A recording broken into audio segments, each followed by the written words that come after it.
ब्रह्ममुरारिसुरार्चितलिङ्गं निर्मलभासितशोभितलिङ्गं जन्मज दुःखविनाशकलिङ्गं तत्प्रणमामि सदा शिवलिङ्गम्।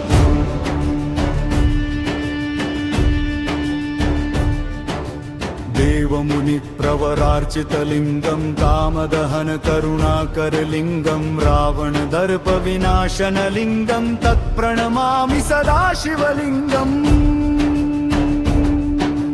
सर्वसुगन्धसुलेपितलिङ्गं बुद्धिविवर्धनकारणलिङ्गं सिद्धसुरासुरवन्दितलिङ्गं तत्प्रणमामि सदा शिवलिङ्गम्।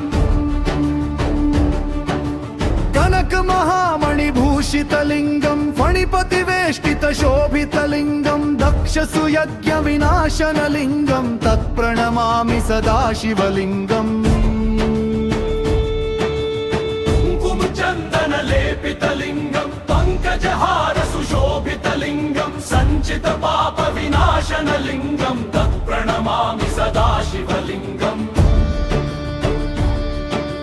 देवगणार्चितसेवितलिङ्गं भावैर्भक्तिभिरेव च लिङ्गं दिनकरकोटिप्रभाकरलिङ्गं तत्प्रणमामि सदा शिवलिङ्गम्। अष्टदलोपरिवेष्टितलिङ्गं सर्वसमुद्भवकारणलिङ्गं अष्टदरिद्रविनाशनलिङ्गं तत्प्रणमामि सदा शिवलिङ्गम्। सुरगुरुसुरवरपूजितलिङ्गं सुरवनपुष्पसदार्चितलिङ्गम्